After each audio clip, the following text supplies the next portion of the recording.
মলমখন লগাই দিব লাগিব।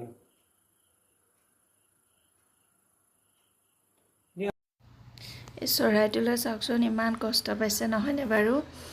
চৰাইটোৰ আমাৰ ঘৰতে উমনি লৈ আছিলে, তাৰপিছত বাহিৰত ৰাতি তলা মাৰিবলৈ যাওঁতে গেটত তাৰপিছত চৰাইটো পৰি আছে। আমি দুইজনে গৈ পেলাই উঠাই আনি চৰাইটো পানী অকণ খুৱাই, এইটো দেখিছেনে কাটা চিঙা পাউদাৰ হয়। তাৰ মূৰটো একেবাৰে অকণো মঙহেই নাছিলে, একেবাৰে গোটেই ছিগি তেজ ওলাই আছিলে।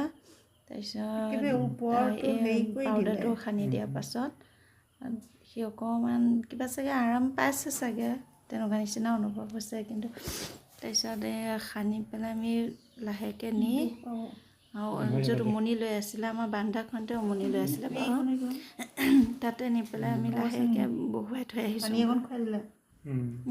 এই পাউদাৰটো সানি দিয়াৰ পাছত চৰাইটোলৈ মন কৰিবচোন,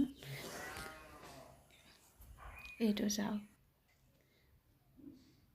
কিমান ধুনীয়া হৈছে। এইটো আমি কুপতি বুলি কওঁ। তাৰ পিছদিনাখনেই ৰাতিপুৱা সময়ত মই জুম কৰি তুলিছিলোঁ চৰাইটো উমনিত বহি থকাত। আমাৰ ছোৱালীজনী চাইকেলতে উমনি ল'লে। এইটো দেখিছেনে বাৰু।